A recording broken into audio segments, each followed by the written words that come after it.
국정원 부정선거 축소 보도. 여야는 오늘도 충돌했습니다. 정치권은 정면 격돌로 치닫고 있습니다. 거친 공방전은 오늘도 계속됐습니다. 민생입법은 또 표류한 것 아니냐라는.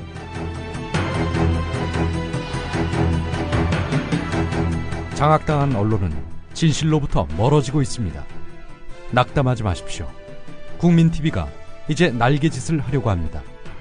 조합원으로 가입해서 위대한 역사를 함께 만들어 갑시다. 미디어 협동조합 국민TV 홈페이지 또는 서울 전화 3144-7737 또는 3144-0933으로 가입하실 수 있습니다. 조상훈의 뉴스 핏.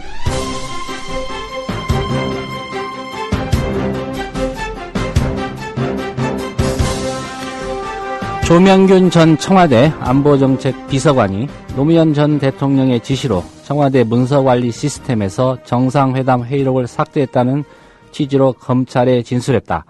어제 동아일보의 보도였습니다. 새누리당 김재현 의원이 이를 확인하기 위해 오늘 국회 국정조사특위에서 황교안 법무부 장관에게 물었습니다. 조명균 전 비서관의 그런 진술이 있었는지. 황 장관은 그런 확정적 진술을 한 것 같지는 않다고 답변했습니다. 동아일보는 도대체 누구를 취재했을까요?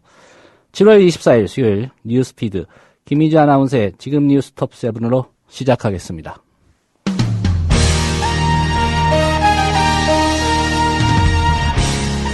지금 시각 뉴스톱7입니다. 국가정보원의 대선 개입 의혹에 대한 국정조사특위가 법무부 기관보고를 시작으로 본격적인 활동에 돌입했습니다.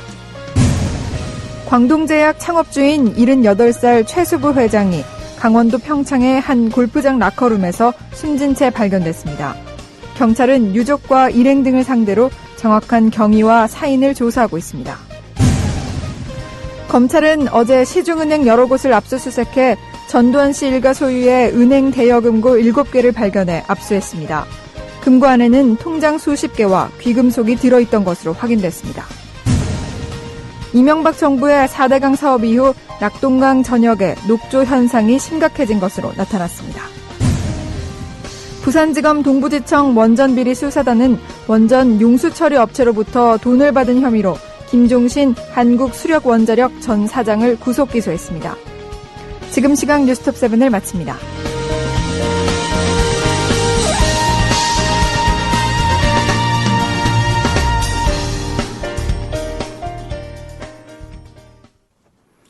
네, 오늘의 주요 국제 뉴스 살펴보겠습니다. 달변가 김용민 PD 자리했습니다. 안녕하십니까? 네, 안녕하십니까? 반갑습니다. 예, 윤창준 전 청와대 대변인 얘기요. 네. 국제적인 스캔들이었기 때문에 국제 뉴스로 다뤄봐야 될 것 같습니다. 미국이 움직이고 있는 사건이기 때문에 예, 또 국제 뉴스에서 다루는 게 맞을 것 같습니다. 네, 미국 사법당국 지금 체포영장 청구를 검토하고 있다 이런 뉴스가 있었는데요. 예. 그 윤 전 대변인의 혐의가 중범죄로 판정될 가능성이 있다 이런 소식입니다. 예, 그렇습니다. 세계일보 국기현 특파원이 오늘 전한 소식인데, 예, 미국 메트로폴리탄 워싱턴 DC 경찰청 고위 관계자가 밝힌 말입니다. 경범죄로 일단 분류해놓고 수사를 진행했지만 중범죄로 판정을 내릴 수 있는 상황이다. 이렇게 말했다고 합니다. 자, 성범죄가 결코 경범죄라 볼 수 없겠죠. 예. 어쨌든 일단은 성추행 경범죄로 분류해놓고 수사에 착수했다고 하는데, 우리 또 미국의 그 어떤 이 수사 체계에 대해서 관심이 많으신 서영석 이사께서 하신 말씀은 우리가 통상 그 경범죄라고 하면 말이죠. 그 무슨 노상방뇨, 뭐 고성방가를 지른다든지, 예, 뭐 침을 뱉거나 뭐 그런 걸로 예, 생각을 하는데 그런 형태의 경범죄가 아니라는 겁니다. 살인, 강간, 방화 이런 거를 뺀 나머지 모든 범죄를 통칭하는 거다. 우리가 생각하는 이른바 경범죄와 미국에서 말하는 경범죄는 좀 차원이 다른. 그렇죠. 우리는 이제 3분류죠. 중범죄, 일반범죄, 경범죄. 예. 근데 거기는 중범죄, 경범죄 이렇게 본다는 겁니다. 예. 자, 그렇다면은 지금 이 경범죄로 분류해 놓는다 하더라도 우리 윤창중 전 대변인 무사하지 못하다는 겁니다. 자, 이 그 경찰청 고위 관계자는 이번 사건이 중범죄로 판정될 수 있다 이렇게 말을 했으니 그렇다면은 그게 뭐겠습니까? 살인, 강간, 거기에 준하는 범죄로 분류될 수 있다는 겁니다. 예. 야, 윤창중 씨 정말 죽을 것 같은 아마 심정일 겁니다, 진짜. 이 고위 관계자는요, 워싱턴 DC 경찰청은 이달 안에 수사를 매듭지으려고 준비를 해온 것이 사실이다. 그러나 연방검찰청이 이번 수사 내용을 검토한 뒤에 검찰이 원하는 죄목을 붙일 수도 있어서 경찰과 검찰 사이에 협의가 진행되고 있다. 7월 말을 전후로 수사가 종료될 텐데 이 시점에 체포영장 발부를 요청할 것이다. 이렇게 덧붙였습니다. 예. 자, 제가 또 추가적으로 어디서 얻은 정보는 곧이라면 일주일을 넘기지 않는 그런 시점. 뭐 그렇게 따져보니까 이달 말이네요, 보니까. 그렇죠. 오늘이 24일이니까요. 네, 그렇습니다. 어떻게든 조만간 이 수사 결과가 나올 텐데 일단 기본 옵션은 체포영장이라는 겁니다. 예. 경범죄로 판명이 날 경우에 한국에 있는 윤 전 대변인, 네. 미국이 경찰이 네. 체포하기는 불가능하지 않느냐, 네. 이런 얘기도 많았는데, 뭐 또 체포영장을 집행할 가능성도 있나 보죠. 그거보다는 예. 이게 나라 망신 아닙니까? 아주 개망신이죠. 일단 그 윤창중 씨가 자기 발로 미국에 건너가지 않는 이상은 사실 미국에서 이쪽으로 넘어와서 김포에 있는 윤창중 씨 집으로 가가지고 문 똑똑 두드리고 체포해가지고 공항으로 압송해가지고 비행기 태워서 미국 가서 수사할 그럴 일은 없겠죠. 예. 그러나 일국에 대통령을 모셨던 청와대 대변인이 다른 범죄도 아니고 말이죠. 성추행 범죄로 체포영장이 발부된 상황에서 그냥 한국에 머문다, 개긴다, 눌러앉는다. 이건 불가능하다는 얘기입니다. 미국의 분위기가 그렇습니다. 미국의 분위기는 그런데 윤창중 씨는 또 달리 생각할 가능성이 그렇죠. 높죠. 이 우리나라의 보수 세력들이 멘탈이 뭐 철 정도가 아니라 거의 티타늄급. 티타늄 알아요? 스테인레스보다도 더 강한 드릴로 뚫기도 어려운 그 티타늄급 티타늄 합금이겠죠. 합금. 예. 그 로버트 태권브이 만들 때 쓸 수 있는 그런 합금. 그렇죠. 예. 그렇습니다. 우리 윤창중 대변인 안 갈 수가 없을 거다. 이게 바로 지금 미국의 분위기입니다. 자, 어쨌든 지금 지금까지 우리가 이 사안에 대해서 뭐 국민들이 복습을 했습니다. 한 호텔 와인바 1차 성추행 당시에는 이른바 그랩 엉덩이를 뭐 손으로 쥐었다. 예. 이게 이제 1차 성추행인데 이것만 보면은 경범죄다. 이런 분석인데 이 호텔 2차 성추행 의혹 이건 또 동아일보가 보도했단 말이죠. 동아일보 보도가 요새 참 그 하자가 많아서 믿을 수 있을 건지는 모르겠습니다만 동아일보 보도 내용을 보면 예. 인턴 여직원을 부릅니다. 그래서 호텔로요. 예. 호텔 방 예. 이제 들어오라고 합니다. 봤더니 윤창중은 알몸 상태입니다. 시루라기 하나 걸치지 않은 그렇습니다. 동아일보 보도에 따르면요. 예, 그렇습니다. 동아일보 예. 보도에 따르면. 그렇다면은 윤창중 씨가 이때 무슨 일을 했느냐? 이거는 현재 알 수 없습니다. 예. 그러나 이 호텔방에서의 일을 이렇게 문제 삼아서 경범죄가 중범죄로 바뀔 공산이 크다는 것이 또 현재까지의 그 알몸 상태 그 자체가 일종의 성폭력 아닌가요?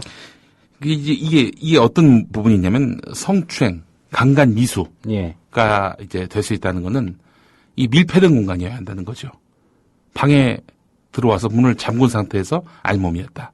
신체 접촉이 있었다. 이건 뭐 100%죠. 더 말할 나위가 없는. 근데 그런 상황까지 갔는지는 현재는 알 수가 없는 상태고요. 그건 수사 결과가 나와봐야 알 수 있는 부분인데 어쨌든 윤창중 씨 이야기는 자기는 무슨 성추행 그랩 이런 거 없다. 그냥 뭐 격려를 했다. 뭐 이런 정도. 그게 이제 본인의 이야기인데 말이죠. 하여간 이 부정선거로 당선된 대통령 정부의 그 대변인다운 그런 행태가 아닌가 이런 생각을 또 해보지 않을 수가 없습니다. 자, 이 워싱턴 DC 형법에 따르면은 예. 실제 성폭행이 아니라 성폭행 미수만 드러나도 경범죄와는 비교도 안 될 정도의 무거운 처벌을 받는데요. 성추행 경범죄는 최대 $1,000의 벌금과 180일까지의 구류에 처해질 수 있는데 그보다 낮은 처벌을 받을 수 있다고 합니다. 그러니까 뭐 하여튼 이 범죄의 어떤 중량 이런 것들을 따지는 기준은 다양한 것 같습니다. 그러나 성폭행 미수일 때는 강압이나 위협이 있었다면 3급 성폭력죄로 분류되는데 유죄가 인정되면은 최고 10만 달러의 벌금과 동시에 최대 10년형의 징역형에 처해질 수 있습니다. 예. 일단 말씀하신 대로 그 네. 동아일보 보도 내용, 네. 그 호텔방에서의 상황, 예. 이게 이제 중범죄와 경범죄를 나누는 중요한 판단 기준이 될 것 같습니다. 그렇습니다. 뭐 1차 성추행 당시 상황, 그 바에서 뭐 그랩 사건, 이것만으로는 일단 그 경범죄로 볼 수 있다라는 것이 그동안 우리가 봐왔던 이 사건에 대한 일반적인 인식이었는데, 자, 호텔방에서의 2차 그 성추행이 있었는지, 어떤 내용인지, 이 부분은 아마 일주일 안에 결론이 날 것 같습니다. 예, 윤창중 전 대변인의 격려 방식이 참 특이합니다. 예. 엉덩이를 움켜준다. 예. 네, 중국 얘기를 좀 해보겠습니다. 예. 중국 정부, 시진핑 그 체제 이후에 예. 특히 반부패, 이 개혁 정책 네. 좀 드라이브를 걸고 있는데요. 네. 5년 동안 청사 신축 금지 등을 내렸다. 예. 이게 반부패 개혁 정책하고 어떤 연관이 있죠? 일단 그 중국 각지에 호화 정부 건물이 너무 많이 들어서면서 부패와 혈세 낭비의 상징이라는 국민의 반감이 커졌기 때문으로 풀이됩니다. 예. 뭐 우리도 보면은 호화 청사 논란 많았잖아요.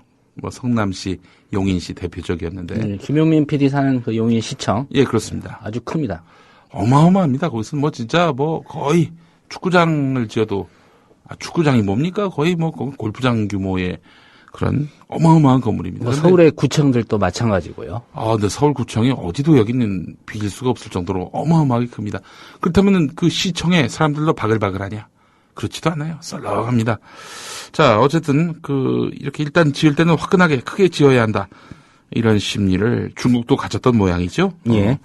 중국 공산당 중앙위원회와 중국 공무원들은 앞으로 5년 동안 정부 청사의 신축을 금지하고 이 기간에 공무원을 위한 고가 연수, 숙박 시설도 지을 수 없다는 내용의 명령서를 공동 명의로 발부했습니다. 정부기관이 휴양지에 의리의리한 숙박, 연수 시설을 짓고 때론 이 시설을 민간에 개방해서 호텔 영업까지 벌이는 그런 관행에 제동을 건 것입니다. 명령서는 일부 중앙정부 부처와 지방정부가 규제를 어기고 이제 정부 청사를 지었다 이렇게 이제 지적하고 있는데 당국이 검약을 실천하고 정부 예산과 공적 자원은 경제 개발과 인민 복리 증진에 써야 한다 이렇게 촉구를 했습니다. 예. 자, 정부 건물의 운영비와 그 안에서 사람이 먹고 마시는 돈은 모두 공공 예산에서 나온다.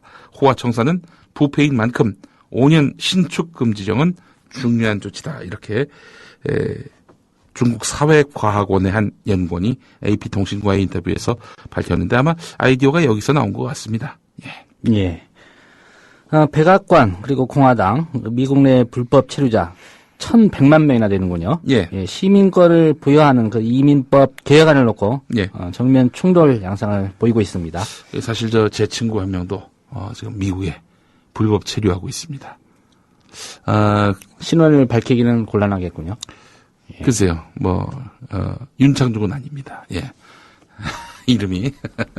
자, 그런데, 이 친구가 보니까 취업도 했고요. 운전면허증도 있어요. 아니, 어떻게 이게 가능하지? 우리는 운전면허증이 거의 주민등록증 대용 아닙니까? 예. 불법 체류자한테 우리는 주민등록증을 주진 않잖아요. 운전면허증도 그렇고.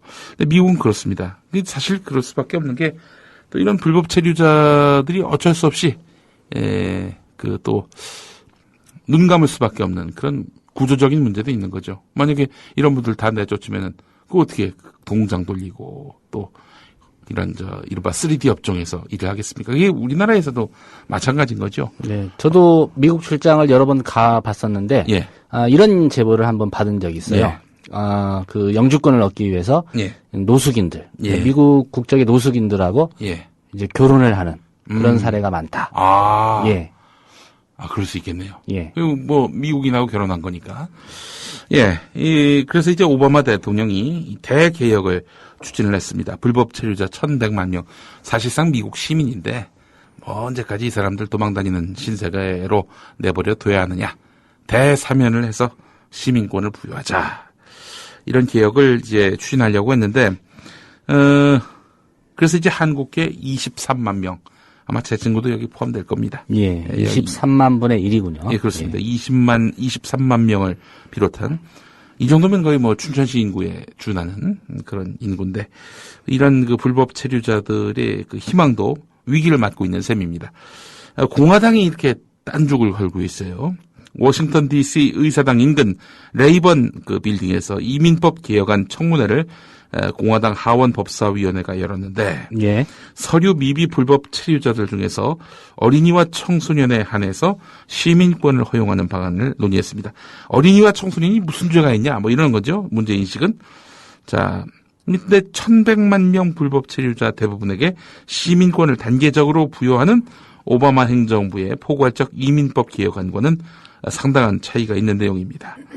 특히 논의된 이민법 개혁안은 공화당 하원의 넘버 2를 할 수 있는 에릭 켄터 원내대표가 제시하고 밥 굿네트 법사위원장이 지지하고 있기 때문에 하원 전체 통과가 유력합니다. 예. 이 굿네트 의원은 그 청문회에서 불법 체류 어린이들과 청소년들은 자신의 결정과 무관하게 부모를 따라 국경을 넘었고 사실상 미국 이외에는 돌아갈 고향도 나라도 없다.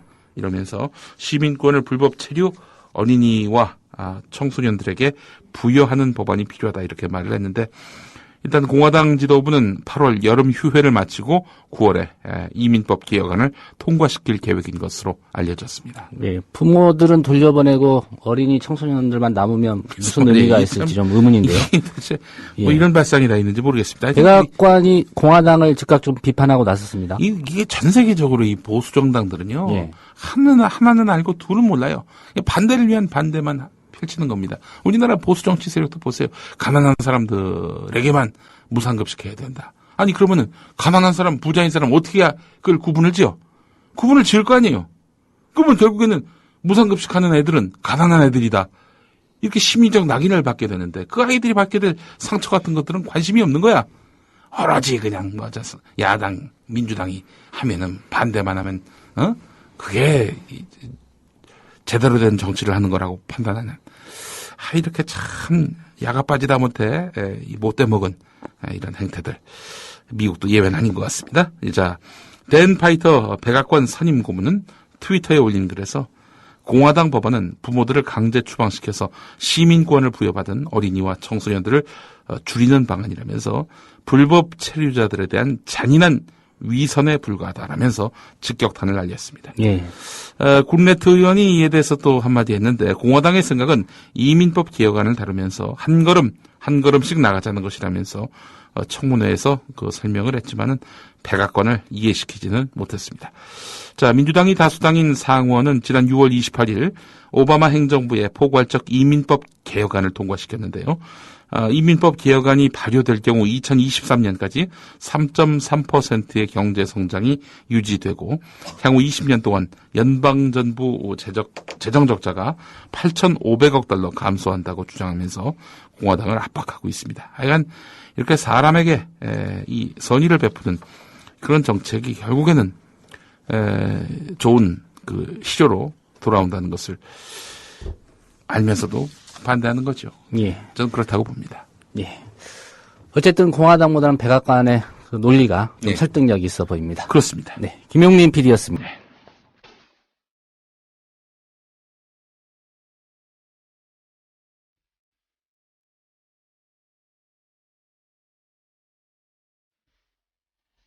오늘 라면 앙케이트입니다. 내가 권영세 주중 대사라면 오늘 박범계 의원이 공개한 녹취록에 대해 뭐라고 할 것인가? 여러분, 의견 주세요.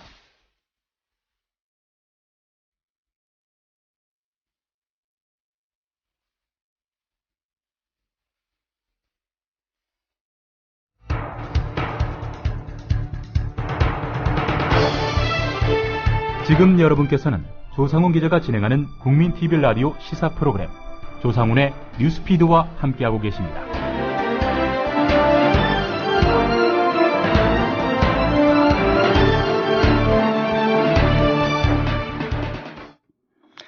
네, 주요 국내 뉴스. 한마디로 2007년 남북 정상회담 대화로 그리고 네. 국정원과 관련된 뉴스 살펴보겠습니다. 네. 김효진 기자 자리했습니다. 네, 안녕하세요. 예. 오늘 또 민주당에서 좀 메가톤급, 저희가 보기엔 메가톤급 폭로가 있었습니다. 네. 예. 어떤 내용이었죠? 네, 오늘도 이 대화록 국정원 얘기를 주로 사실상 거의 이 얘기를 해야 될 것 같습니다. 권영세 주중 대사, 이 새누리당 대표적 친박 정치인이고요. 지난해 대선을 앞두고 이 지인들과 나눈 이른바 NLL 획책 대화의 녹취 파일이 이미 한 차례 공개가 되면서 거대한 의혹의 한 축에 서게 된 그런 인물입니다. 예. 예, 대선 당시에 새누리당 선대위 종합 상황실장이었고요. 이명박 정부 들어서 원세훈 원장 시절에 국정원이 2007년 남북 정상회담 대화록 내용을 짜깁기 해서 청와대에 요약 보고를 했으며 이 내용이 새누리당 정문원 의원한테 흘러 들어갔다 이런 주장이 나온 겁니다. 예. 권영세 주중대사의 입에서 나온 말이라는 거고요. 국정원 국정조사 특위 소속인 민주당 박범계 의원 오늘 그 법무부 기관 보고를 위한 특위 전체 회의에서 내놓은 얘기인데 권영세 대사가 지인과 나눈 대화의 녹취록을 역시 폭로한 겁니다. 말씀드렸듯이요. 일단 음성 파일 자체는 공개하지 않고 내용만 공개를 했는데 권영세 대사가 작년 대선 기간에 집권하면 대화록을 공개할 계획이 있다는 취지의 발언을 했다고 폭로한 데 이은 일종의 후속 폭로입니다. 지난해 12월 10일 여의도의 한 음식점에서 지인들하고 나눈 대화 내용이라고 하고요. 예, 시점이 이제 대선일 9일 전이었고요. 그렇습니다. 예. 구체적으로 어떤 내용의 대화였고 오늘 폭로된 내용 좀 설명을 해주십시오. 네, 말씀을 몇 가지 드리겠습니다. 녹취록에 따르면요, 박범계 의원이 공개한 이 권영세 대사 동석자가 이런 말을 합니다. 동석자가 권 대사한테요.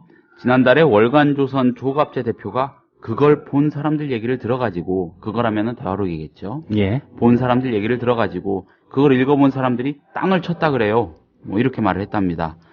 그러니까 권영세 대사가 상당히 가능성이 있죠. 그 비슷한 이야기를 했던 것 같아요. 국정원에서 이렇게 답을 했던 것으로 나와 있고요. 권영세 대사가 다시 전에 들은 얘기라고 가지고 쓸 수가 없겠지만은 만약 이게 문서가 뒷받침이 된다면 엄청난 얘기지. 이렇게 덧붙인 것으로 또 녹취록에 담겨 있답니다. 예. 동석자가 그렇겠네요. 이번에 되시면 바로 저희한테 주세요. 하하하하 이렇게 웃으면서 얘기를 하니까 권영세 대사가 언론을 통해서는 안 할 거야. 아마 분명 정상회담록 공개하는 과정에서 2007년에 정상들이 도대체 가서 뭔 얘기를 하고 앉아있는 거였는지 그때 가서 본다. 이렇게 했답니다. 예. 자, 언론을 통해서는 안 할 거야. 이거는 다르게는 할 거라는 그 보관을 드러내는 그런 표현 아니겠습니까? 예, 뭐 관련해서 그 동석자가 뭐 기자였던 것 같습니다. 네, 지금 그렇게 알려지고 있습니다. 예. 법적인 문제 제기도 하겠다라고 한번 언급한 적이 있는데요. 대화 곳곳에 보면 이제 국정원이 등장을 하지 않습니까? 네. 예. 좀 더 어떤 상황에서 어떤 얘기들이 오갔는지 한번 볼까요? 네, 국정원이 등장하는 게 예사롭지 않은 건데 권영세 대사 이런 말 합니다. 근데 국정원에서 그때는 MB정부 그래서 원세훈으로 원장 바뀐 이후로 기억을 하는데 내용을 다시 끼워 맞췄거든요. 아마 그 내용을 가지고 청와대에 요약 보고를 한 거지. 요약 보고를 한 건데 그걸 이제 아마 어떤 경로로 정문원한테로 갔는데 정문원 의원은 말하는 거고요. 네, 최초로 이제 대선 전에 그렇죠. NLL 문제를 꺼내들고 제기했던, 나온 예. 이렇게 언급한 것으로 돼 있습니다. 자, 원세훈의 국정원이 내용을 다시 끼워 맞췄다. 이게 핵심 아니겠습니까? 이거 정말 어마어마한 얘기 아니겠습니까? 사실이라면 진짜 엄청난 장난질을 국정원이 한 것이고요. MB 정권 직접적으로 이명박 전 대통령까지도 이 심판의 도마에 오를 수밖에 없는 상황입니다. 이 집권 세력 차원의 거대한 음모와 획책의 냄새가 너무 짙게 풍깁니다. 이런 정황대로라면은 NLL 대화록이 국가기록원에 존재하지 않는 현 상황, 이게 어디로부터 누구에 의해서 야기된 건지 상식적으로 짐작도 해볼 수 있을 겁니다. 예. 예, 박범계 의원은 국정원의 댓글을 통한 여론 조작 사건과 이를 시발점으로 한 NLL 대화록 불법 유출 사건은 일란성 쌍둥이다. 정권 유지와 더 나아가 장기 집권을 꾀하기 위한 비상계획이었다. 비상계획을 언급한 거는 컨틴전시 플랜이라고 권영세 대사가 일전에 폭로된 녹취록에서 언급했던 말을 이용한 거고요. 예. 예. 이렇게 규정을 했습니다. 그러면서요.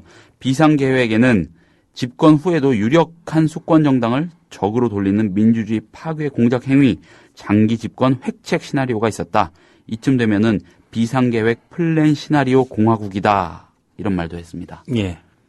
NLL 문제를 둘러싸니 집권 세력의 획책의 증거가 이렇게 드러났고요.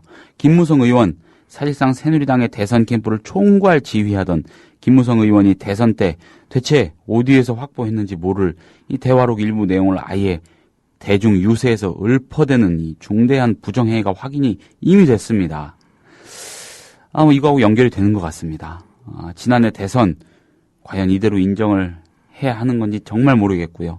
국정원 댓글 사태만으로도 이 엄청난 국기문란인데 그야말로 이 파도 끝이 없는 그런 부정이 도사리고 있었다는 게 조금씩 백일화에 드러나고 있는 것 같습니다. 예. 오늘 그 박범계 의원의 폭로가 있으면서 네. 국정조사 특위 전체 회의 좀 어수선한 분위기였습니다. 네, 그렇습니다. 새누리당 권성동 의원이요. 새누리당의 국조특위 간사이기도 하죠. 예. 박범계 의원의 질의 내용은 국가정보원 댓글 의혹 진상 규명을 위한 본 국정조사 범위에 포함되지 않는 내용이다. 위원장이 제지하지 않는 것에 대해 상당한 유감을 표한다. 이번 의제와 관계없는 질의가 나오면 의사 진행을 중단시켜 주시고 다시 한번 나오면 국정조사를 계속할지 말지를 결정하겠다. 이렇게 반발을 했습니다. 일종의 엄포를 놓은 거네요. 예. 새누리당 이장우 의원, 국정원 댓글 의혹 사건 국정조사에 적합하지 않고 애당초 여야가 합의한 범위에 들어가 있지도 않다.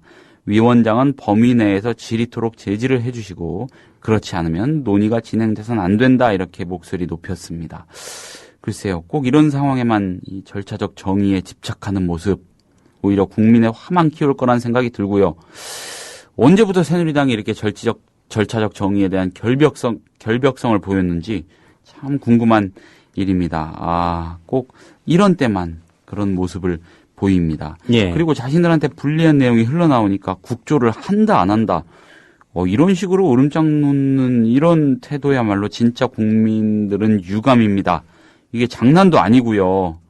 이슈나 여론 물타기도 이 논의를 틀어막는 그런 행위도 할 것을 가려가지고 해야 되는 거 아니겠습니까? 예. 정권을 잡고 있던 세력, 또 그 정권을 이어받으려는 계승 세력, 이들이 완전히 얽히고 설키고 뒤섞여가지고 거의 동시다발적, 전방위적, 조직적으로 대선 장난질을 쳤다는 의혹을, 이런 정치사적 만행을 저질렀다는 의혹을 최소한의 상식 있는 사람이라면 가지지 않을 수가 없는 상황입니다. 예. 이런 얘기를 하는데요. 얘기의 범위를 벗어나니까 하지 말라. 자꾸 이러면 국조 못한다. 이렇게 나오는 거 이건 뭐 국민들 상대로 위협하고 겁박하는 겁니까 뭡니까? 국조를 자기들이 하기 싫으면 안 하는 겁니까? 왜 하는 건지 다시 한번 생각을 해봤으면 좋겠는데 아마 몰라서 이러는 건 아닐 테지만요. 정말로 참담한 상황이 아닐 수가 없고요. 박근혜 대통령이 무슨 생각을 하고 있을지 참으로 궁금합니다. 이쯤 되면은 어떤 얘기든 좀 해야 하는 거 아닐까 싶고요. 자, 현 집권 세력 의혹에 연루된 사람들 진짜 무섭고요. 능력 한번 대단한 분들인 것 같습니다. 예. 네, 민주당 의원들이 뭐 박범계 의원 폭로 또 새누리당의 이런 반발 뭐 가만히 두고만 보진 않았을 것 같은데요. 네, 정청래 의원이요. 이 엄청난 국기문란의 내용은 어떤 것이라도 명명백백하고 정정당당하게 얘기를 해야 한다. 무엇이 공개될까 두려워서 어떤 질문은 되고 어떤 질문은 안 된다는 거냐. 새누리당 논리는 납득이 안 된다. 이렇게 반박을 했고요. 박영선 의원은 새누리당 의원님들이 흥분하면 흥분할수록 의혹이 커질 것이라고 생각한다. 박범계 의원의 발언에 지금 새누리당이 많이 아프다는 뜻이다. 이렇게 공격을 했습니다. 그 권영세 대사가 오늘 이 통신사죠. 연합뉴스하고 전화통화를 했습니다. 예. 입장을 밝혔는데 이런 얘기를 했더라고요.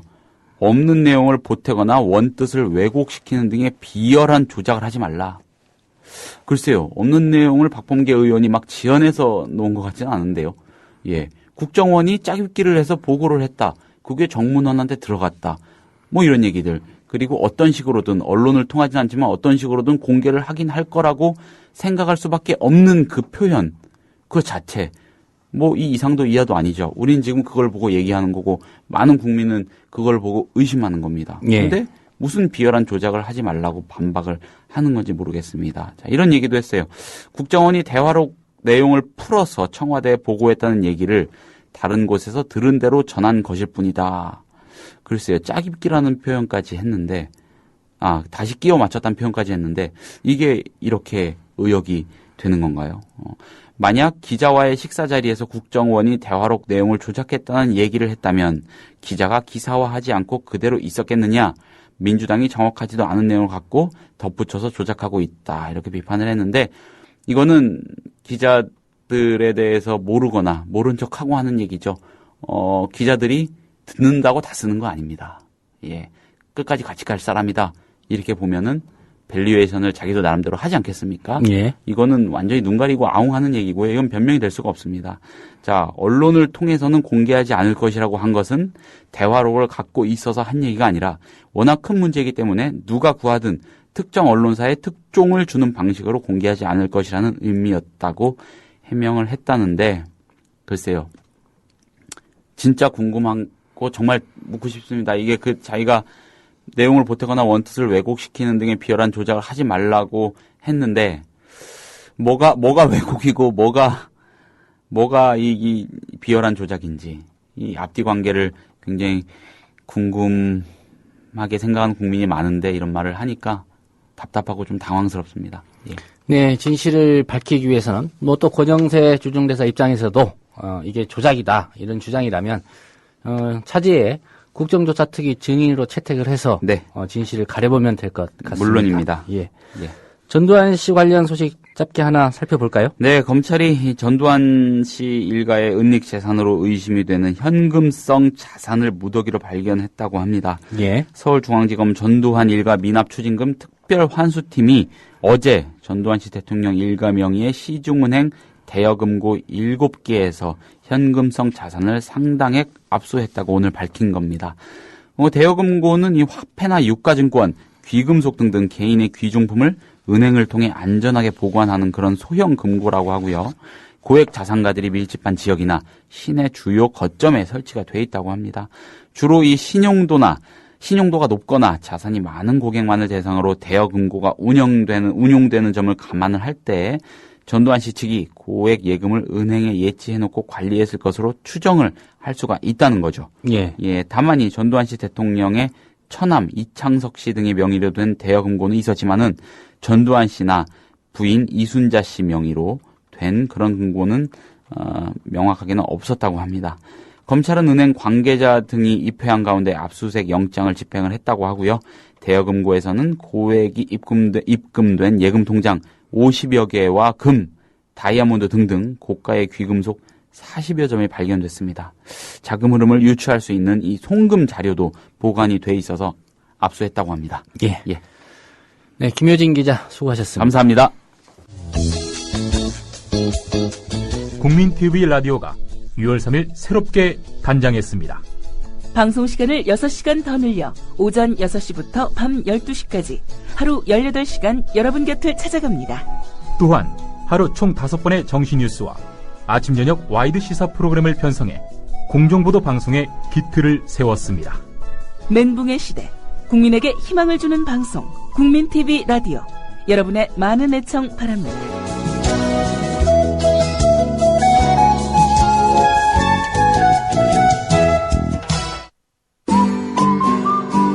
안녕하세요. 하천에 살고 있는 소설가 이효수입니다. 모쪼록 국민의 눈, 국민의 귀, 국민의 입이 되어 대한민국 민주주의의 초석이 되시기를 간절히 소망합니다. 권력, 자본가, 사주가 아닌 국민이 주인인 방송 국민TV. 조합원이 돼서 국민TV의 주인이 돼주세요.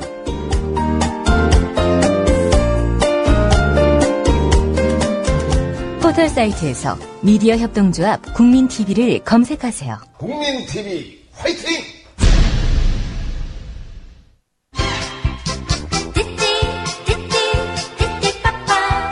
국민TV 라디오, 승용차 안에서도 들으실 수 있습니다. 최근 나온 차량의 경우 블루투스를 이용하십시오. 그렇지 않은 경우에는 카팩을 구입해 설치하시기 바랍니다. 이동 중에도 카오디오로 청취하실 수 있습니다.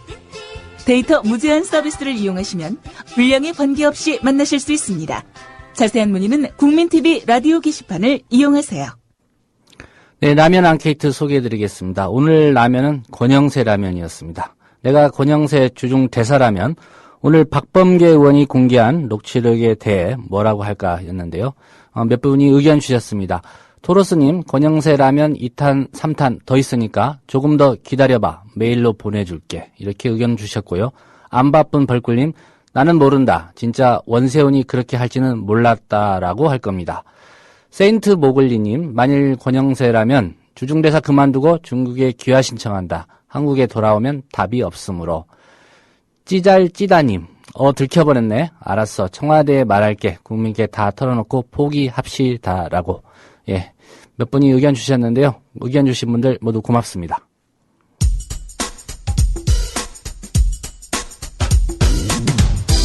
조상훈 기자의 예리한 눈으로 바라본 세상. 공정한 뉴스는 여기서 시작합니다. 국민TV 라디오 조상훈의 뉴스피드.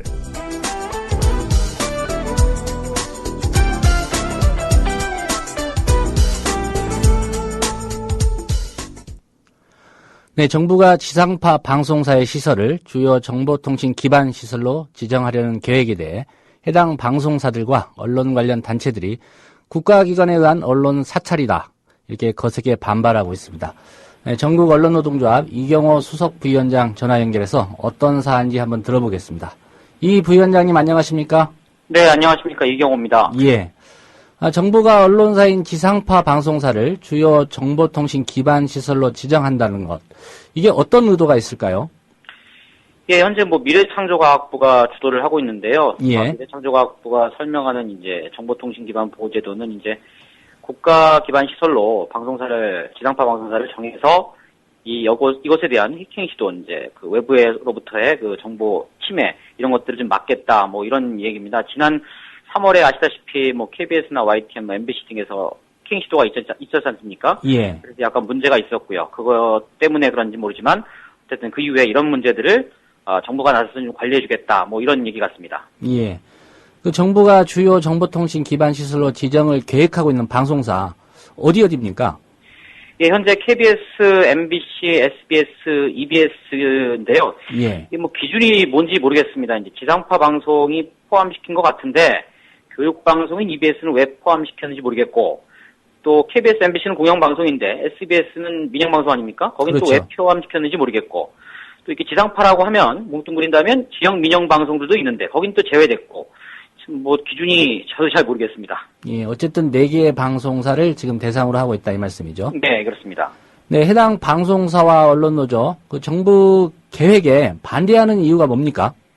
언론노조가 주장하는 내용은 사실상 이것이 이제 상시적인 언론사 사찰을 하려는 의도가 아니냐 이렇게 보고 있습니다. 예. 이 방송사에는 아시다시피 기사들도 있고요. 기사가 되지 않는 정보 보고들도 있고 또 제보자의 제보 신원들이라든지 이런 내용들이 수시로 들어오는데 이게 사실 정보 보호라는 미명 아래에서 이제 정부가 계속적으로 그 내부 시스템에 접근을 하게 되면 의도에 따라서는 어떤 불순한 의도에 따라서는 충분히 이런 것들이 외부로 흘러 들어갈 수 있다는 거죠. 그것은 당연히 정부의 이제 껄끄러한 내용들 이런 내용들을 사전에 알아챌 수 있고 예. 이것을 이용해서 직접적으로 또는 간접적으로 악력을 행사할 수 있다 이렇게 우려하는 것입니다. 아시다시피 지난 정부에서 이제 청와대가 이제 YTN에 대한 사찰을 시도했던 적도 있었고요. 예. 박근혜 정부 들어와서도 지난달 20일이죠. YTN이 이제 국정원에 박원순 시장 비하 SNS 글 2만 건 포착 이런 기사를 단독 보도를 내보냈는데 이 기사에 대해서 국정원 직원이 YTN 기자에게 전화를 걸어가지고 압력을 행사하지 않았습니까? 예. 지금도 수시로 이렇게 이런 제도가 없음에도 불구하고 수시로 정보를 빼내가고 그걸 갖다가 다시 압력을 행사하고 이런데 당연히 앞으로 이제 시스템화 돼가지고 수시로 접근을 할 수 있다면 굳이 국정원 직원이 와서 정보 수집을 안 해도 충분히 알 수 있기 때문에 이런 것들은 저희가 우려하는 거는 당연히 그 정부의 계획은 곧 또 다른 언론 사찰이 아니냐 이런 우려를 갖고 있습니다. 예. 취재 정보나 이제 정보 보고 내용 중에 정부 인사라든가 네. 특별히 또 정치인과 관련된 이런 정보들 사실 그 새 나가는 것 자체가 문제 아닙니까? 근데 이런 부분도 이제 사찰을 할 수 있다 이런 걱정이시군요. 예, 그렇죠. 예. 정부에서는 이제 정보통신 기반 보호법 이걸 좀 근거로 내세우겠는데요. 이게 확실한 근거가 되고 있습니까? 이 정보통신 기반 보호법을 보면요. 2조에 보면 이런 내용이 있습니다. 이제 정보통신 기반 시설이라 함은 해가지고 이제 쭉 나오는데요. 예. 거기에 보면 국가안전보장, 행정, 국방, 치안, 금융, 운송, 에너지 등이라고 정해놓고 있거든요. 여기 어디 방송사 내용은 당연히 들어가 있지 않고요. 예. 또 만약에 이 방송을 갖다가 뭐 국가안전보장 이런 쪽이나 행정 뭐 이런 쪽에 집어넣는다 하더라도 국가안전보장에 현저하게 급박한 위험이 있고 관리기관의 장이 요청할 때까지 기다릴 경우 그 피해를 회복할 수 없을 때 국가정보원장, 국정원장이 관계 중앙행정기관과 행정기관의 장과 협의하여 지원을 할 수 있다 이렇게 되어 있는데 이게 과연 평상시에 그런 급박한 위험이 있는지 위험이 없다고 보고요. 또 방송사 경우에 지난 3월에 해킹 사태가 있었지만 또 그 이후에 더욱 보완을 했기 때문에 충분히 자체적으로 방어할 수 있도록 되어 있다 이렇게 보고 있습니다. 따라서 정부의 이 법적 근거가 사실상 없다 이렇게 보고 있는 게 저희들의 입장입니다. 예. 오늘 미래부하고 국가정보원이 주요 정보통신 기반 시설 지정 설명회를 연 걸로 알고 있습니다. 현장에 다녀오셨을 것 같은데 어떤 얘기들을 하던가요? 언론노조가 오후 4시부터 이제 코엑스에서 있었는데요. 저희가 예. 가가지고 피켓팅을 진행을 했고요.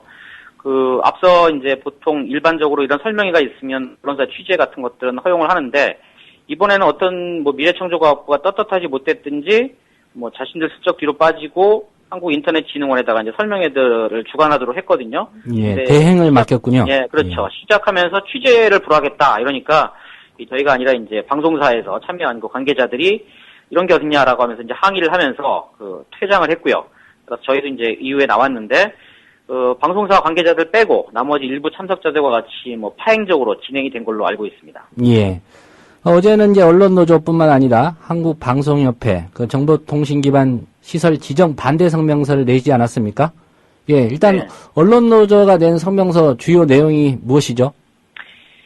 사실상 언론 사찰 시도라는 거죠. 예전에는 이제 언론 사찰을 갖다 비밀리 암암리에 했지만 사실 이게 제도화된다면 아주 공개적으로 언론 사찰이 이루어질 수 있다 이렇게 저희들은 보고 있고요. 예. 이 정보 보안을 명분으로 내걸고 있지만 이런 측면에서 보면 충분히 악용될 소지가 있다 이렇게 보고 있습니다.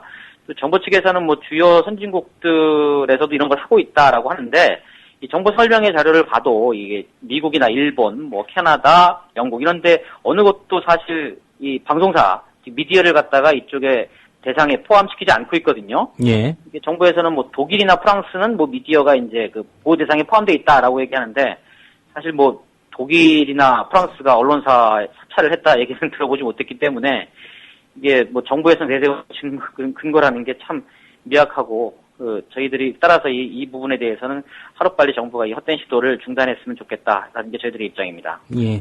북한 정도가 포함하고 있지 않을까 이렇게 생각이 좀 됩니다. 예, 그렇습니다. 예. 앞서 좀 언급을 하셨는데 방송사 정보통신 시스템이라는 게 국가기관이 보안 감사를 해줘야 할 만큼 좀 취약한가요? 그렇지 않습니다. 미래부가 내세우는 근거가 사실 지난 3월 20일 사이버 테러에 방송사 몇 곳이 당했다 이런 얘기인데요. 예. 당시 당하긴 했죠. 사실인데 그럼에도 불구하고 당시에 방송이 중단되거나 혹은 기사가 안 나가거나 파행적으로 운영된 것은 없거든요. 당시 내부적으로 이제 기사 작성 시스템에서 이제 문제가 생기면서 기자들이 기사를 작성하고 편집하고 할 때 약간의 혼란 정도를 겪었던 거죠. 물론 그 이후에 이제 충분히 다시 또 보완을 했고요. 예. 방송사 이제 시설망이라는 게 사실 모두 폐쇄망으로 구축이 되어 있습니다. 그래서 외부와 이제 완전히 인터넷 홈페이지 빼고는 물리적으로 차단이 되어 있거든요.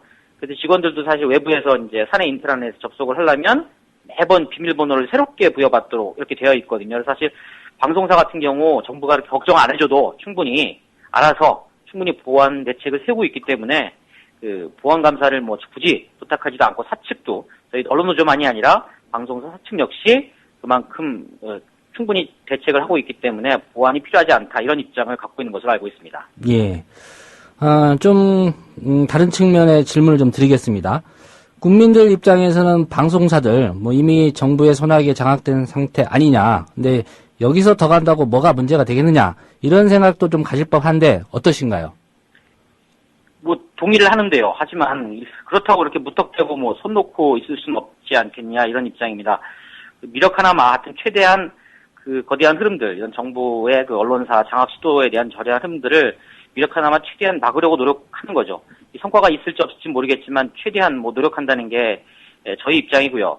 그리고 만약에 이게 한번 이렇게 제도화가 되면 예. 나중에 정권이 바뀌고 새로 바뀐 정권이 다시 원래대로 원상 회복을 시켜 놓으려고 해도 이미 제도화돼 있기 때문에 사실 쉽지 않거든요. 따라서 저희들은 뭐 최대한 이 부분은 막는 게 맞고 그렇게 해야만이 이 거대한 흐름들을 갖다가 조금이라도 천천히 올 수 있게 하지 않겠냐 이런 생각입니다. 예. 박근혜 정부 아래 KBS, MBC, 아까 YTN 사례도 말씀하셨지만 이 방송사들의 방송 환경 이명박 정부 때와 비교해서 좀 어떻다고 보십니까? 뭐 저희들 입장에서는 뭐 더하면 더했지 뭐 덜하지 않다 이렇게 보고 있습니다. 아시다시피 광화문에서 매주 국정원 규탄 촛불 집회가 열리고요. 또 매번 참가자들이 뭐 늘어나고 있지만 예. 방송사 어디에도 사실 이 관련돼서 보도를 하지 않고 있거든요. 또 대통령도 사실 뭐 방송 취임 초기에 방송사 장악할 의도도 없고 그럴 수도 없다라고 얘기를 했긴 했지만 사실 지금 저희들이 우려라기보다는 저희들이 지금 파악하고 있는 거는 정부가 굳이 그런 시도를 하지 않아도 이 방송사 내부의 사장이라든지 임원들, 간부들이 충분히 알아서 하는 사람들만을 심어놨기 때문에 오히려 과거보다 의도적으로 하지 않고 지금처럼 이렇게 내재화돼가지고 스스로 알아서 하는 것들이 있고요. 그런 의에서 은근히 위에서는 또 즐기고 있고 이런 것들을 보면 뭐 이명박 정부와 비교해서 결코 뭐 나아지거나 그렇지 않다 이렇게 보고 있습니다. 네.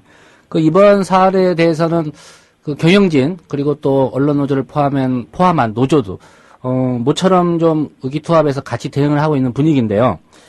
정부의 이런 계획에 대해서 앞으로 어떻게 대응해 나갈 계획이십니까?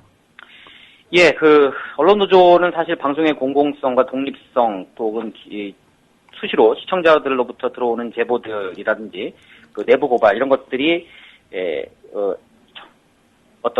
정부의 보호명령 아래 들어오는 정부의 접속을 통해가지고 흘러나가지 않을까 하는 언론 자유의 입장에서 바라보는 거고요. 예. 사측은 또 어떤 측면에서 경영정보가 흘러나가는 거에 대한 두려움이라든지, 이런 것들일 수 있지만 어쨌든 충분히 공유할 수 있는 부분이 있으면 공유를 하고 대화를 할 수 있으면 대화를 해서 이 부분은 사실 방송사 입장에서는 노나사나 마찬가지로 최대한 정부의 입장에서는 좀 독립돼야 된다라는 것들이 좀 있는 부분이 조금은 있는 것 같더라고요. 사실 그런 부분에 대해서는 따라서 대화하고 협력하고 이런 것들에 대한 정부의 시도가 얼마나 무의미하고 무모한 것인지를 계속 알려나갈 생각입니다. 예.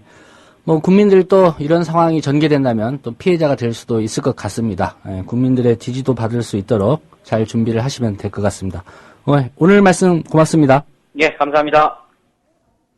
네, 지금까지 전국 언론노동조합의 이경호 수석 부위원장이었습니다. 여야의 공중전 지상전은 어제도 계속되는데 거짓말, 국익 실추의 책임을 물어 민주당은 새누리당 서상기 정문원 의원을 윤리위에 제소한다는 방침을 밝히는데 윤호중 의원 뿐만 아니라 이 두 의원의 발언은 국가 안보와 국익에 전혀 도움이 되지 않는 나아가 대한민국과 국민의 이 안보의식에 큰 혼란을 빠뜨린 그런 발언이었습니다. 이에 저희는 정문원 서상기 의원에 대해 이 국회의원으로서의 품위 유지 의무, 또 국익 공익 우선의 의무, 국가기밀 누설 금지의 의무를 위배한 사실을 들어 국회윤리위원회에 징계 요구를 하는 바입니다. 이에 대해 새누리당은 문재인 의원을 물고 늘어지고 고 노무현 전 대통령의 마지막 비서실장이었던 민주당의 문재인 의원이 NLL 논란은 이제 끝내야 한다고 말했습니다. 새누리당은 사초 폐기에 대한 정치적 도의적 책임이 우선이라고 반박했습니다. 오늘 문재인 의원의 발언은 뻔뻔함과 무책임의 극치입니다. 남북 대화 당시 대통령 비서실장으로서 역사적 기록인 사초의 폐기에 대한 입장과 사과가 우선돼야 됩니다. 정치적, 도의적, 법적인 책임을 져야 할 사람이 마치 새누리당이 NLL을 정쟁의 소재로 이용했다고 호도하고 공격형 소재로 쓰는 것을 보면서 절망스러움을 금할 수 없습니다. 여론은 어떻게 돌아가고 있을까? 민주당 최민희 김경협 의원. 어제 그러니까 22일 날 그 리서치 뷰하고 지금 초미의 관심사가 되고 있는 국정원 대선 개입 그리고 NLL 논란 그리고 서상지 정문원 의원 거취 여부 등에 대해서 여론조사를 실시했습니다. 국정원의 대선 개입 그리고 경찰의 왜곡 발표가 자신의 투표에 얼마만큼 영향을 미쳤느냐 그 영향을 줬다가 48.7%. 이 중에서 특이한 것은 박근혜 후보를 찍었던 투표한 사람 중에서 28.9%가 투표에 영향을 받았다라고 답변을 하고 있습니다. 국가기록원의 정상회담 회의록 관련해서 없다는 답변이 사실이라고 보는 국민이 17.1%, 그리고 있는데 기록원에서 이게 못 찾거나 숨기고 있을 것이다, 이렇게 보는 게 58.3%입니다. 국정원 사태 관련해서 가장 책임이 큰 사람이 누구냐? 라는 질문에 대해서는 38.4%가 이명박 전 대통령, 그리고 18.7%가 박근혜 현 대통령을 들었고요.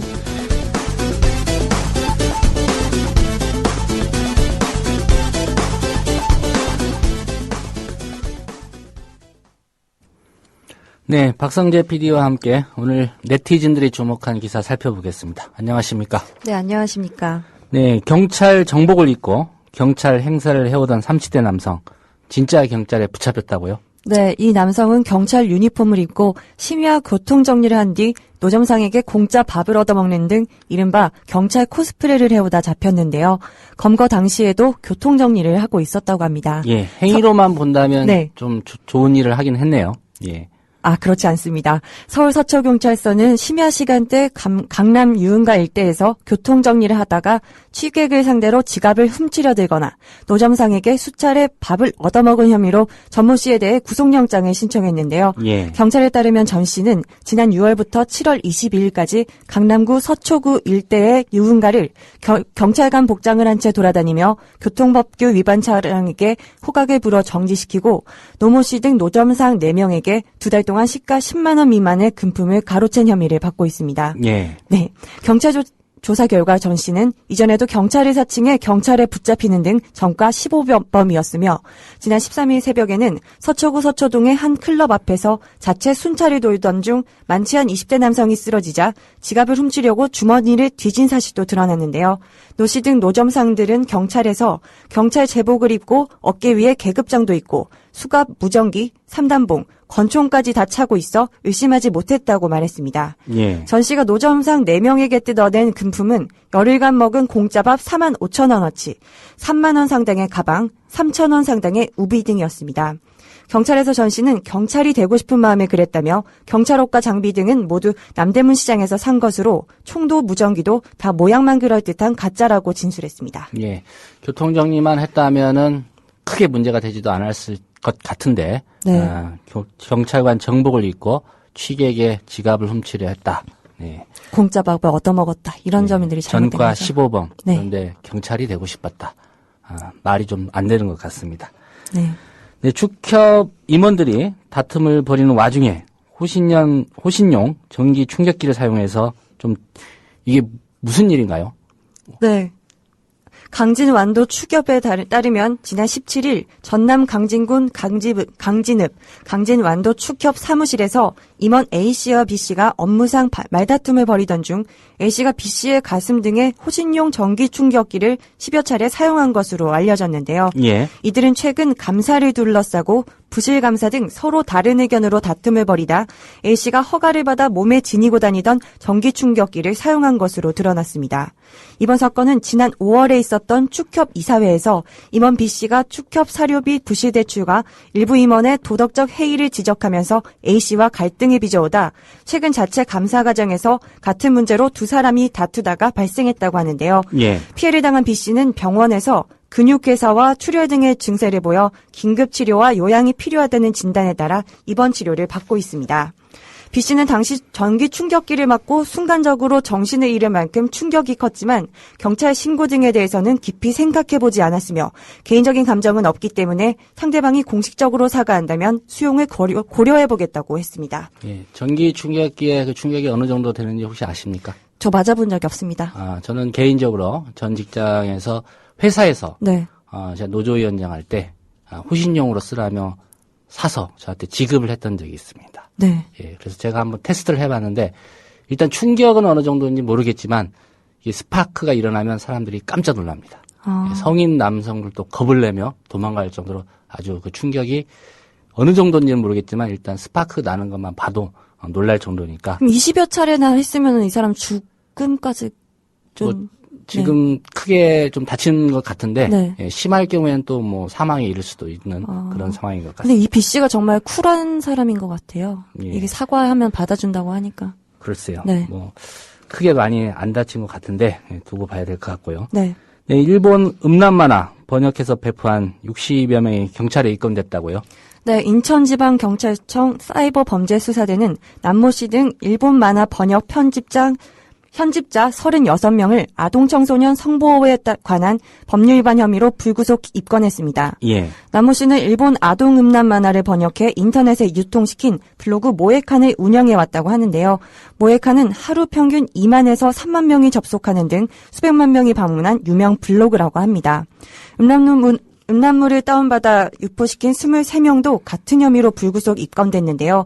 이들 중에는 서울대와 연고대, 카이스트 등 유명대에 재학 중인 대학생 6명과 중고생 4명도 포함되어 있다고 합니다. 예. 대전의 모 대학 2학년인 남 씨는 2011년 6월부터 지난 4월 25일까지 일본 음란물 만화 전용 블로그를 개설한 뒤 1,500여 편의 일본 만화를 한국어로 번역하고 포토샵으로 편집해 유포시킨 혐의를 받고 있는데요.